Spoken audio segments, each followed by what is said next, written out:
Hello दोस्तों, कैसे हैं आप सब। आज मैं आप लोगों के लिए एक्सप्लेन करने वाली हूँ सुप्रीम गॉड एम्परर का एपिसोड नंबर 8। तो जैसा कि पिछले एपिसोड में हमने देखा कि शेंगदेन सेट का एल्डर मोयेन को मारना चाहता था। इससे पहले कि वो मोयेन को मार पाता, वहाँ पर मोयेन का रियल वाला फादर पहुँच गया। वो अपने बेटे को अपनी आंखों के सामने मरता हुआ कैसे देख सकता था, इसीलिए उसने फौरन से शेंगदेन सेट के एल्डर के अटैक को डॉज कर दिया। शेंगदेन सेट के एल्डर को भी मालूम था कि मोयेन का फादर काफी ज्यादा पावरफुल है, इसीलिए वो फौरन से मिस स्किन को लेते हुए यहाँ से एक पोर्टल की मदद से गायब हो गया। मोयेन भी यहाँ पर मिस स्किन को बचाने के लिए नैन्यू स्टेट पहुँच चुका था ताकि वो अपनी बॉडी को और ज्यादा स्ट्रॉन्ग कर सके। साथ ही साथ उसने यहाँ पर आने के बाद थंडर लाइटिंग टेक्निक को भी सीख लिया, जिसकी वजह से मोयेन स्पिरिचुअल गैप रेलम के फर्स्ट स्टेज पर पहुँच गया। नैन्यू स्टेट में एक ऐसी जगह भी है जहाँ पर यंग वॉरियर्स फाइट करके ये जानते हैं कि कौन ज्यादा पावरफुल है और कौन नहीं, और उनकी फाइट देखने के लिए यहाँ पर मोयेन भी आ जाता है, जहाँ पर गु qianyu और लिंजियो के दरमियान फाइट चल रही थी। इन दोनों का ये मैच देखते हुए मोयेन यूनिट से कह रहा था कि इस फाइट को लिंजियो ही जीतेगा, और अरीना में बिल्कुल ऐसा ही हुआ। ये बात तो गु qianyu के छोटे भाई गु फेंग ने भी सुन ली, इसीलिए वो मोयेन पर भड़कते हुए कहने लगा। वो मोयेन से कहता है कि तुम्हारी वजह से ही मेरा भाई हार गया, तुम ही मनूस हो। अगर तुम ऐसा ना बोलते कि वो हारेगा तो वो बिल्कुल ना हारता।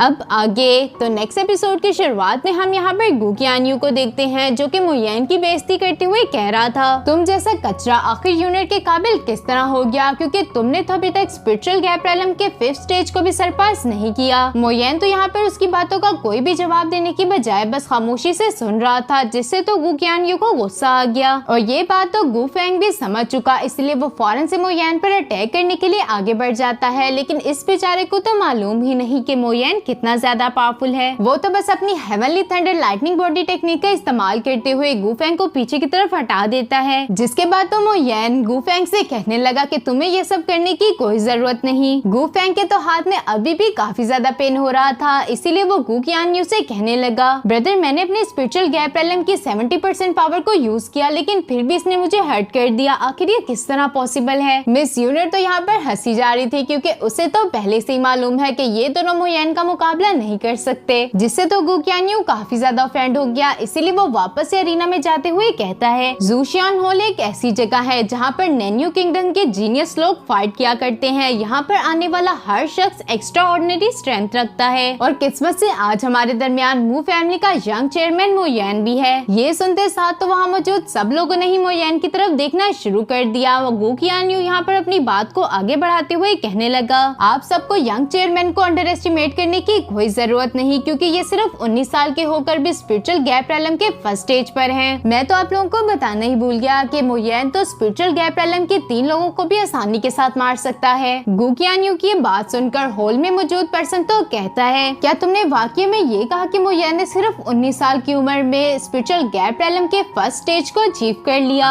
अगर ऐसा है तो फिर तो हमारे नैन्यू स्टेट के फर्स्ट जीनियस तुम ही हो। असल में तो गु qianyu यहाँ पर मोयेन की तारीफ नहीं बल्कि बेइज्जती कर रहा था, क्योंकि उसका लेवल मोयेन से हाई है। ये सब कहने के बाद तो गु qianyu अपने मन ही मन खुश होते हुए कह रहा था, अब आया ना ऊंट पहाड़ के नीचे, मैं भी देखता हूँ कि तुम इतनी बेइज्जती का सामना कैसे करोगे। हमारा मोयेन तो ठहरा चिल बंदा, उसे तो इन सब बातों से कोई फर्क ही नहीं पड़ता था, इसीलिए वो सबके सामने आते हुए कहने लगा कि मैं ना तो कोई जीनियस हूँ और ना ही मैं किसी से मार्शल आर्ट फाइट करने के लिए आया था। मुझे तो यहाँ पर बस नैन्यू स्टेट के यंग टैलेंट्स को देखना था, जो कि अब मैं देख चुका, इसलिए चलता हूँ। ये कहते हुए मोयेन अभी यहाँ से जाने ही वाला था कि अचानक से गु qianyu ने अपनी पावर्स को अनलिश करते हुए मोयेन पर अटैक कर दिया। लेकिन मोयेन भी इस अटैक को पहले से ही सेंस कर चुका था, इसीलिए फौरन से उसने heavenly thunder lightning body technique को एक्टिवेट कर लिया। इसी वजह से तो मोयेन पर गु qianyu के इस अटैक का जरा बराबर भी असर नहीं हुआ। लेकिन गु qianyu तो इससे काफी ज्यादा भड़क चुका, इसलिए वो गुस्से से अपनी अल्टीमेट एबिलिटीज को एक्टिवेट कर लेता है। उसे ऐसा करता देख यूनिट भी काफी ज्यादा हैरान थी कि आखिर ये लड़का ऐसा कैसे कर सकता है। हमारा मोयेन भी यहाँ पर कहीं पीछे रहने वाला था, उसने भी अपनी हेवनली क्लेमिटी टेक्निक का इस्तेमाल करते हुए गु qianyu पर अटैक कर दिया। इस टेक्निक में बहुत सारी लाइटनिंग एनर्जी गु qianyu के आर पार हो गई, जिसकी वजह से तो गु qianyu जमीन पर गिर गया। ये देखकर तो वहाँ मौजूद सब लोगों को ही शौक लग गया कि आखिर मोयेन ने ये किस तरह की टेक्निक परफॉर्म की, क्योंकि उन्होंने आज से पहले इस तरह की किसी भी टेक्निक को नहीं देखा था। तभी अचानक से वहाँ पर गु qianyu का बड़ा भाई गु किंग आ गया, जो कि आते साथ ही मोयेन की बेइज्जती करते हुए कहता है, बायो सिटी के कूड़ा किटकिट, आखिर तुम यहाँ पे क्या कर रहे हो? अब जबकि तुम्हारे जैसा कचरा नैन्यू स्टेट में आ चुका है। तो तुम खुद को क्या समझने लगे हो कि तुम मू फैमिली के नाम का इस्तेमाल करते हुए किसी को भी बुली करोगे? तुम्हारी हिम्मत भी कैसे हुई मेरे भाई को हाथ लगाने की? मिस यूनर तो यहाँ पर गुकिंग को देखकर परेशान होगी। वो कहती है कि आखिर ये यहाँ पर क्यों आ गया, क्योंकि गुकिंग काफी ज्यादा पावरफुल है। वो भी यहाँ पर मोयेन को चैलेंज करते हुए कहता है कि मैं तुम्हारे साथ फाइट करना चाहता हूँ, जिस पर तो मोयेन उसे जवाब देते हुए कहने लगा कि मैं तुम्हारे साथ फाइट नहीं करूंगा। मैं तुम लोगों को पहले ही बता चुका हूँ कि मुझे मार्शल आर्ट फाइट्स करने में कोई भी इंटरेस्ट नहीं, मैं तो बस यहाँ पर इन लोगों को देखने के लिए आया था, इसलिए चलता हूँ। ये कहते हुए मोयेन यहाँ से जाने ही वाला था कि गुकिंग उसके जख्मों पर नमक छिड़कते हुए कहने लगा, मैंने सुना है कि बायुन सिटी में तुम्हारी एक फियांसे भी थी, क्या नाम है उसका?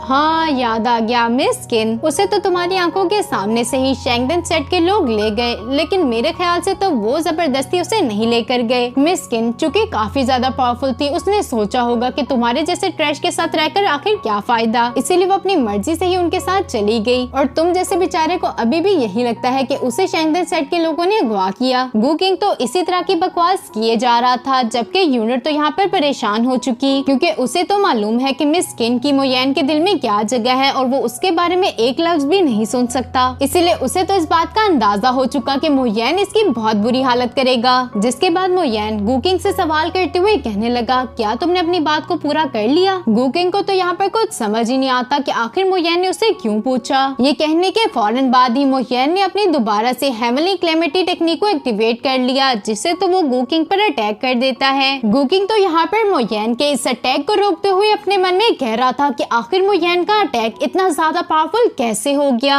अब बारी थी गुकिंग की मोयेन पर हमला करने के लिए, इसीलिए उसने वहाँ पर बहुत सारे स्पिरिचुअल सोर्ड्स को समन कर लिया। लेकिन इससे पहले कि वो मोयेन पर अटैक कर पाता, वहाँ पर लिंजियो पहुँच गया, जो कि गुकिंग से कहने लगा कि तुम्हारा ओपोनेंट मैं हूँ, मुझसे फाइट करो। जिसके बाद तो इन दोनों के दरमियान फाइट स्टार्ट होगी, लेकिन गुकिंग ने तो सिर्फ एक ही अटैक में लिंजियो को अरीना के बाहर कर दिया। उसे हराने के बाद गुकिंग एरोगेंटली कहने लगा, आया बड़ा मुझसे मुकाबला करने वाला। अब लिंजियो का तो खेल यहीं पर खत्म हो चुका। इसके बाद गुकिंग और मोयेन के दरमियान दोबारा से फाइट स्टार्ट हो जाती है, जहाँ पर गुकिंग अपनी स्पिरिचुअल सोर्ड्स का इस्तेमाल करते हुए मोयेन पर अटैक कर देता है, जिसे तो मोयेन ने अपने सामने हेवनली सील टेक्निक बनाते हुए डॉज कर लिया। ये देखते हुए तो गुकिंग काफी ज्यादा परेशान था कि आखिर मोयेन ने उसके इतने खतरनाक अटैक को इतनी आसानी के साथ किस तरह रोक लिया। मोयेन यहाँ पर रुकता नहीं है, बल्कि वो अपनी जेट फिस्ट टेक्निक का इस्तेमाल करते हुए गुकिंग पर अटैक कर देता है, जिससे तो गुकिंग जमीन पर गिर गया। मोयेन यहाँ पर अब धीरे धीरे करके गुकिंग की तरफ आगे बढ़ रहा था और उसे पकड़ते हुए उसने पंचेस की बरसात करना शुरू कर दी। वो उसे मुक्के पर मुक्का मारी जा रहा था। अरीना के आसपास मौजूद लोग भी ये देखकर शॉक में थे, आखिर गुकिंग जैसा पावरफुल पर्सन मोयेन से कैसे हार गया। मोयेन तो यहाँ पर बहुत भड़क चुका था। वो गुस्से से अपनी लाइटनिंग पावर्स को एक्टिवेट करते हुए गुकिंग से कहने लगा, जो कुछ भी तुमने मिस किन के बारे में कहा वो सारे के सारे अल्फाज वापस लो, वरना तुम्हारी खैर नहीं। मोयेन अभी ये सब यहाँ पर कह रहा था कि अचानक से हम गुकिंग को देखते हैं, जो कि बेहोश चुका या फिर मर गया। लेकिन मोयेन तो अभी भी रुकने का नाम ही नहीं ले रहा था। इसी वजह से मिस यूनर वहाँ पर आते हुए मोयेन का हाथ पकड़ लेती है और मिस यूनर के चेक करने पर पता चला कि गुकिंग अपनी जान मोयेन के हाथों से गवा चुका। जैसे ही ये बात जूशियान हॉल के गार्ड्स को पता चली तो वो फौरन से अरीना में आ जाते हैं, क्योंकि कोई भी पर्सन जूशियान हॉल के रूल्स को ब्रेक नहीं कर सकता।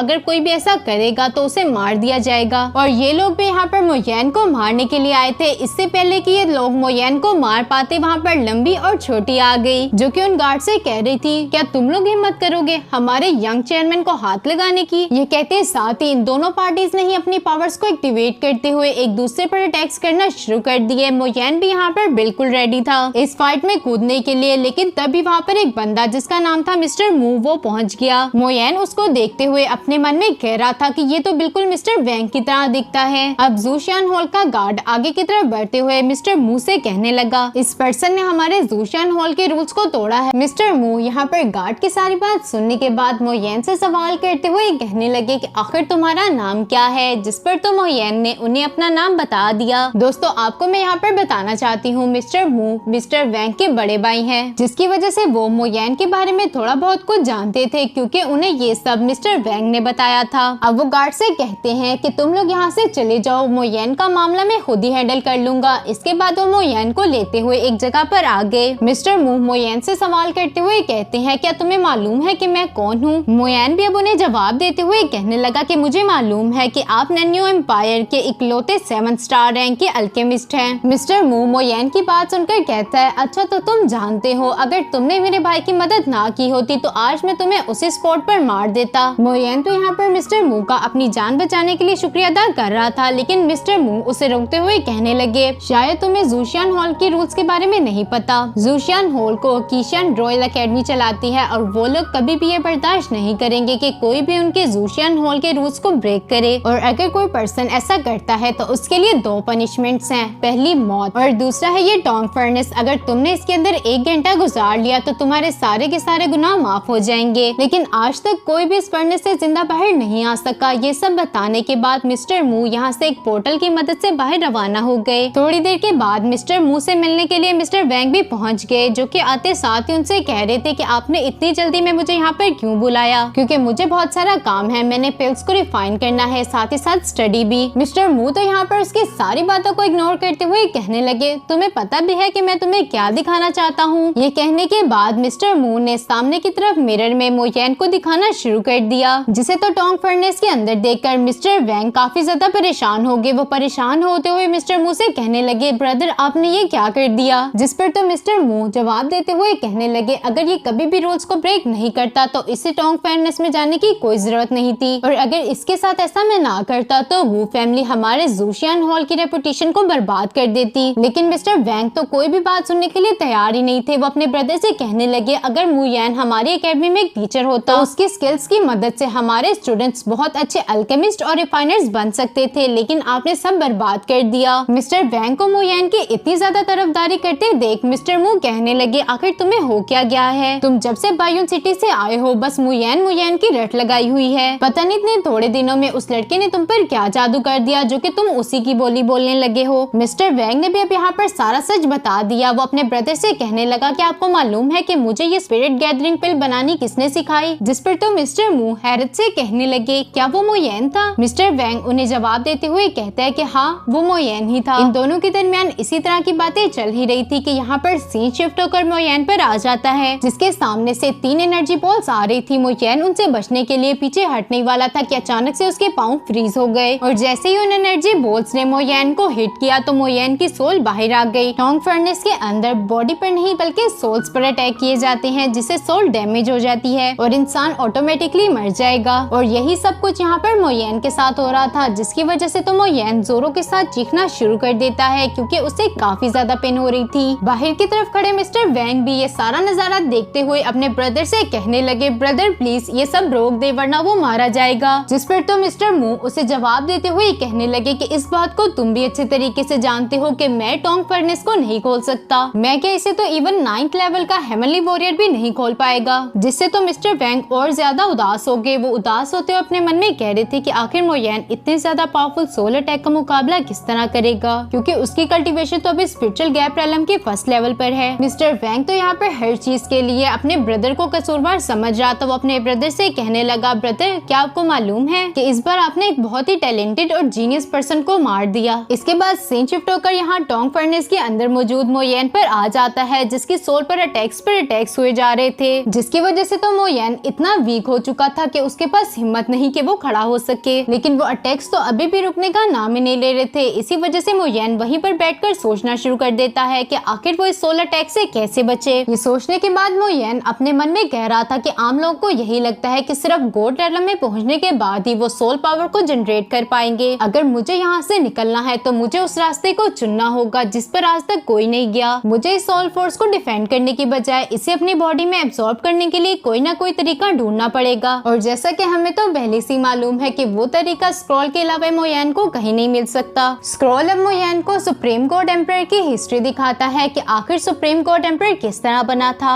लाखों साल पहले जब डीमंस ने ह्यूमंस पर अटैक कर दिया तो उन्हें पनिशमेंट देने के लिए हजारों की तादाद में मेट्रॉइड आसमान से उन पर गिरे। इसके बाद इंसानों ने एंशिएंट स्क्रॉल की मदद से डिवाइन लॉ को स्टडी किया और वो लोग डीमंस के खिलाफ खड़े होने में कामयाब रहे, लेकिन इसमें हजारों लोगों की जानें चली गई। इस इंसिडेंट के हजारों साल बाद एक ऐसा योद्धा पैदा हुआ जिसने पहली बार सुप्रीम डिवाइन लॉ को कल्टीवेट किया और वो बना सुप्रीम गॉड एम्परर। इसके बाद सुप्रीम गॉड एम्परर कहीं पर गायब हो गया और ये एंशिएंट स्क्रॉल बहुत सारे इंसानों को मिला, लेकिन आज तक कोई भी उस डिवाइन लॉ को कल्टीवेट नहीं कर पाया। ये सारी हिस्ट्री बताने के बाद एंशिएंट स्क्रॉल के अंदर से एक सोल फोर्स निकलकर बाहर आ गई, जो कि मोयन की बॉडी के अंदर चली जाती है और मोयन टोंग फर्नेस की सोल फोर्स से बच गया क्योंकि उसकी सोल काफी ज्यादा स्ट्रॉन्ग हो चुकी थी। ये देखकर तो मिस्टर मू और मिस्टर वैंग दोनों ही हैरान हो चुके थे। वो कहते हैं कि आखिर ये किस तरह पॉसिबल है, आज तक ऐसा कोई भी पैदा नहीं हुआ जो कि टोंग फर्नेस के अंदर से जिंदा वापस आ सके। मोयन ने ये सब कैसे किया? मिस्टर वैंग तो यहाँ पर मिस्टर मू के मुंह से ये सारी बातें सुनने के बाद उनसे कहने लगे, ब्रदर मैंने आपसे कहा था ना, मोयन बहुत ही ज्यादा टैलेंटेड और अनयूजुअल है। मिस्टर मू भी यहाँ पर पर्सनली मोयन से पूछना चाहते थे कि उसने सोल फोर्स का मुकाबला किस तरह किया, इसलिए उसने फौरन से पोर्टल को ओपन कर दिया और मोयन से कहने लगा, मोयन अब तुम बाहर आ सकते हो। मिस्टर मू की ये बात सुनकर मोयन उन्हें जवाब देते हुए कहता है, बाहर आ जाऊं, मैं कहीं भी नहीं आने वाला, मैं अभी भी यहाँ पर रहना चाहता हूँ। मोयन की ये एरोगेंसी देखकर मिस्टर मू को तो गुस्सा आ गया। वो गुस्से से मोयन को जबरदस्ती बाहर कर लेकर आने वाले थे, लेकिन मिस्टर वैंग ने उन्हें बीच में ही रोक दिया। अब ये दोनों ही टोंग फर्नेस के अंदर चले जाते हैं। मिस्टर वैंग मोयन के पास जाकर उससे कहता है कि बहुत दिन हो गए हम दोनों को मिले हुए, जिस पर तो मोयन उनसे कहने लगा कि अभी अभी मैं नैन्यू स्टेट में आया और आपके ब्रदर ने तो मुझे मार ही डाला था, आप लोगों ने तो बहुत अच्छे से मेरा वेलकम किया। जिस पर तो मिस्टर वैंग कहते हैं कि मेरा भाई तो सिर्फ रूल्स को फॉलो कर रहा था, तुम्हें गुस्सा करने की कोई जरूरत नहीं, इन सब के बदले अगर मैं तुम्हें एक ड्रिंक पिला दूं तो कैसा रहेगा? जिस पर तो मोयन भी एग्री हो गया। अब मिस्टर मू आगे की तरफ आते हुए मोयन से कहते हैं कि आज के बाद तुम जब चाहो टोंग फर्नेस में आ सकते हो, लेकिन इसके लिए कंडीशन है कि तुम्हें हमारे कीशियन एकेडमी में 3 साल तक पढ़ाना होगा और इस टाइम के दौरान तुम जब चाहो और जैसे चाहो टोंग फर्नेस को इस्तेमाल कर पाओगे। थोड़ी देर सोचने के बाद मोयन भी इस पर एग्री हो जाता है। मिस्टर मू भी अब खुश होते हुए उसे कहने लगे कि 3 दिन बाद तुम आकर एकेडमी में रिपोर्ट करोगे। इसके बाद ये तीनों ही जूशियान हॉल में पहुंच गए। मिस्टर मू अब यहाँ पर अनाउंसमेंट करते हुए कहने लगे कि मोयन ने अपनी सजा काट ली है, इसी वजह से अब वो जूशियान हॉल की नजरों में बिल्कुल बेगुनाह हो चुका। मिस्टर मू की ये बात सुनकर तो यूनर के साथ मौजूद हॉल में लोगों ने भी कहना शुरू कर दिया, आखिर ये किस तरह पॉसिबल है, इसने टोंग फैंग फर्नेस के अंदर 1 घंटा कैसे गुजारा, क्योंकि आज तक तो वहाँ से कोई भी जिंदा वापस नहीं आ सका, तो फिर मोयन कैसे आया? हॉल में मौजूद लोग इसी तरह की बातें कर ही रहे थे कि ये बातें मिस्टर मू ने भी सुन ली, इसीलिए वो उनसे कहने लगा, अगर आप में से किसी को भी शक है कि मोयन ने अंदर 1 घंटा नहीं गुजारा तो वो अंदर जाकर खुद देख सकता है, और अगर ये बात झूठ निकली तो आज के बाद मैं कोई भी पिल को रिफाइन नहीं करूंगा। ये सब कहने के बाद ये लोग बाहर की तरफ रवाना हो गए, जबकि मोयन, यूनर और मिस्टर वैंग एक होटल पर आ जाते हैं, क्योंकि मिस्टर वैंग ने मोयन से वादा किया था कि वो उसे एक ड्रिंक पिलाएगा और वही पिलाने के लिए वो इसे एक रेस्टोरेंट पर लाया हुआ था। मोयन यहाँ पर मिस्टर वैंग से सवाल करते हुए कहता है कि आखिर ये जूशियान हॉल के पास किस तरह की पावर्स हैं, जिस पर तो मिस्टर वैंग हंसते हुए कहते हैं कि जब तुम हमारी कीशियन एकेडमी में आओगे तो तब मैं तुम्हें सब समझाऊंगा। ये सुनकर तो मोयन कहने लगा, अच्छा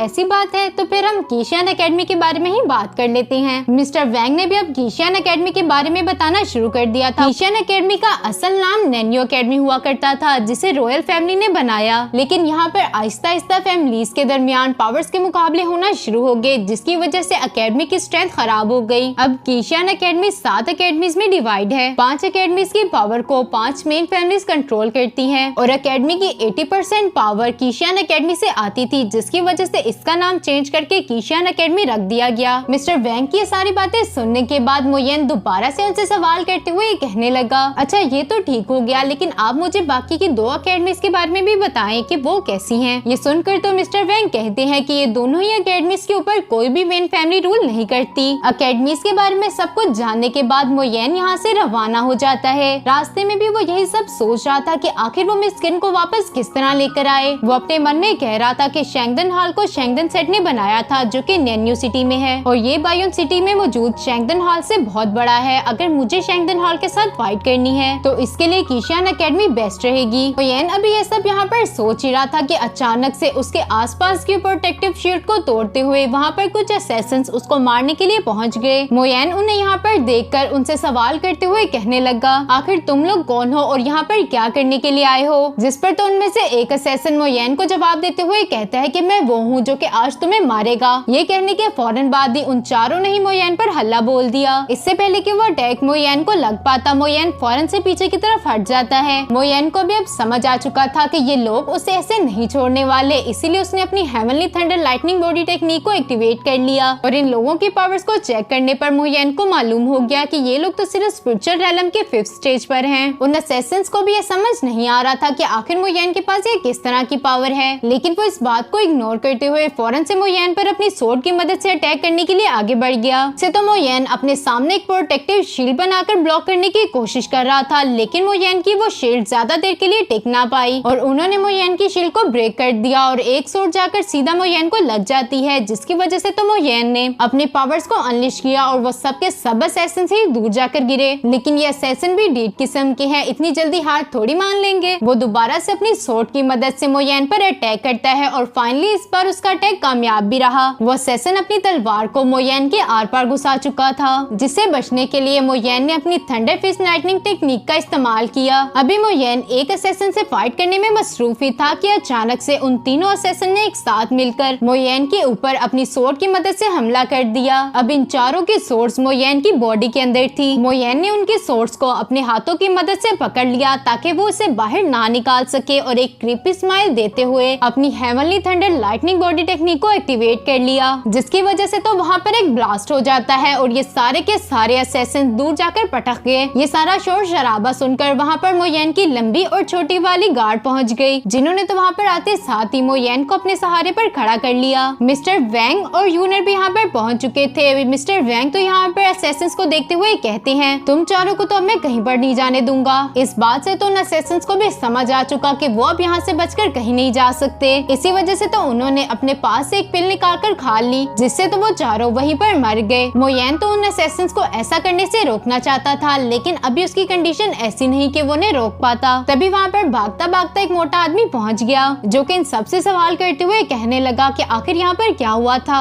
मिस्टर वैंग तो उसकी कोई भी बात का जवाब ना देते हुए कहने लगे, तियानजू, मेरे ख्याल से तुम्हारे हॉल को बंद करने का वक्त आ चुका। मैं तुम्हारे इस हॉल में अपने कुछ क्लोज गेस्ट के साथ आया था और आज यहाँ पर ये सब हो गया। क्या ये कोई कोइंसिडेंस है? जिस पर तो वो मोटा आदमी जवाब देते हुए कहता है, मिस्टर वैंग, ऐसी कोई बात नहीं, आप गलत समझ रहे हैं। मेरा इन सब से कोई लेना देना नहीं, प्लीज आप मुझे इन सब में मत घसीटे। अब मिस्टर वैंग उससे कहते हैं कि तुम तो अपनी बकवास बंद ही करो। ये कहते साथ ही वो मोयेन के पास जाते हुए कहने लगे, ब्रदर मोयेन, मैं तुम्हारी हेल्प करता हूँ। ये कहते साथ ही वो उन सोर्स को बाहर निकालने वाला था, लेकिन मोयेन ने उसे बीच में ही रोक दिया क्योंकि ये सोर्स पॉइजनस थी और जैसे ही इन सोर्स को बाहर निकाला जाएगा तो मोयेन की फौरन ही डेथ हो जाएगी। मोयेन लंबी और छोटी लड़की से कहता है कि मैं अभी के लिए नहीं मर सकता, इसलिए तुम दोनों मुझे किसी सेफ प्लेस पर ले जाओ। ये सुनकर तो लंबी और छोटी वाली लड़की मोयेन को यहाँ से किसी सेफ प्लेस की तरफ ले गई, जबकि पीछे की तरफ मिस्टर वैंग उसी मोटे आदमी को डांटते हुए कह रहे थे, मैं इस बारे में पूरी इन्वेस्टिगेशन करवाऊंगा, तब तक तुम्हारा हॉल पूरी तरीके से सील है। जिस पर तो वो मोटा आदमी रिक्वेस्ट करते हुए कहने लगा, मिस्टर वैंग, प्लीज आप मेरे साथ ऐसा मत करें। वो यहाँ पर अभी ये सब कह ही रहा था कि अचानक वहाँ पर एक नशेड़ी पहुँच गया। इस नशेड़ी का नाम है मिस्टर लिन। ये नशेड़ी अब मोटे आदमी से कहने लगा, मिस्टर तियान, यहाँ पर क्या हो रहा था? आप लोगों के इतने शोर की वजह से मेरी नींद खराब हो गई। ये कहते हुए उसकी नजर मोयेन पर पड़ गई, जिसके तो आर पार तलवारें हुई थी। वो नशेड़ी मोयेन से सवाल करते हुए कहता है कि आखिर ये कौन सी ट्रिक है? तुम्हारे आर पर इतनी ज्यादा सोर्स हो गए, लेकिन अभी भी तुम जिंदा हो। ये सुनकर तो लंबी वाली लड़की को गुस्सा आ गया और वो फौरन से अपनी पावर्स को एक्टिवेट करते हुए उस नशेड़ी को पीछे हटा देती है। मोयेन को भी यहाँ पर समझ आ चुका था कि इसकी बॉडी में कोई भी ट्रू एसेंस नहीं, यानी कि ये बंदा कल्टीवेशन प्रैक्टिस नहीं कर सकता। वो भी यहाँ पर उदास होते हुए कहता है कि मैं एक ट्रैश हूँ ना, तुम लोग इसी वजह से मेरे साथ इस तरह का सलूक करते हो। मिस्टर वैंग तो उसकी सारी बातों को इग्नोर करते हुए ये कहकर वहाँ से जाने लगे, ब्रदर मू, आपको ट्रीटमेंट की जरूरत है, हमें जल्दी से जल्दी यहाँ से चलना चाहिए। मिस्टर वैंग और बाकी सब एक सेफ प्लेस पर पहुँच चुके थे। मोयेन की बॉडी के अंदर पॉइजन फैलना भी शुरू हो चुका। मोयेन भी उन सोर्स को अपनी बॉडी के अंदर से बाहर निकाल देता है, जिसकी वजह से उसकी बॉडी काफी वीक होगी और वो नीचे गिरने ही वाला था, लेकिन वक्त रहते ही यूनर ने उसे पकड़ लिया। अब वो मोयेन से सवाल करते हुए कहने लगी, मोयेन, क्या तुम ठीक हो? जिस पर तो मोयेन उसे जवाब देते हुए कहता है कि मैं बिल्कुल ठीक हूँ। जिसके बाद तो मोयेन ने एंशिएंट स्क्रॉल का इस्तेमाल करते हुए अपनी बॉडी को हील करना शुरू कर दिया। ये देखकर तो लंबी छोटी लड़की, साथ ही साथ यूनर और मिस्टर वैंग भी हैरान थे कि आखिर मोयेन इतनी जल्दी खुद को हील किस तरह कर रहा है। यूनर भी कहने लगी कि अभी तो मोयेन के जख्मों से खून आ रहा था और अभी ये हील भी हो गए। और इसी के साथ हमारा ये वाला एपिसोड यहीं पर खत्म हो जाता है। लेकिन दोस्तों, मैं आपको एक और बात बताना चाहूंगी, नेक्स्ट आने वाले एपिसोड्स पिछले एपिसोड से भी ज्यादा अच्छे होने वाले हैं, इसीलिए वो बिल्कुल भी मिस मत करना। तो फिर मिलते हैं नेक्स्ट एपिसोड में, तब तक के लिए इतना ही।